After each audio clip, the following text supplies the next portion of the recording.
నమస్తే VTV political channel కు స్వాగతం. అధికారంలో లేని బీఆర్ఎస్ పార్టీ అభ్యర్థి గెలిస్తే నియోజకవర్గ ప్రజలకు ఉపయోగం ఉండదని మంత్రి సీతక్క అన్నారు.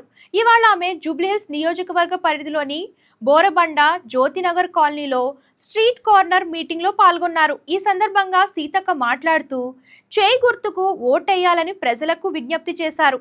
జూబ్లీహిల్స్ అభివృద్ధికి నవీన్ యాదవ్ గెలుపు చాలా అవసరమని అన్నారు. 3 సార్లు బీఆర్ఎస్ ఎమ్మెల్యే గెలిచిన అభివృద్ధి జరగలేదని ఆరోపించారు. కాంగ్రెస్ ప్రభుత్వం పేదల పక్షపాతి అని అన్నారు.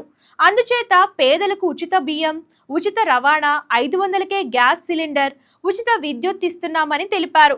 తమ ప్రభుత్వం అధికారంలోకి వచ్చిన తర్వాత 4.5 లక్షల మందికి ఇండ్లను మంజూరు చేశామని సీతక్క తెలిపారు.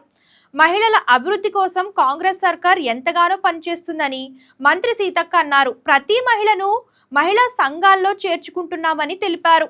మహిళలకు 27,000 కోట్ల బ్యాంకు రుణాలు ఇచ్చామని, మహిళా సంఘాలకు ప్రమాద లోన్ బీమా కల్పిస్తున్నామని గుర్తు చేశారు. అధికారంలో ఉన్నప్పుడు బీఆర్ఎస్ అభివృద్ధి పనులు చేయలేదన్నారు.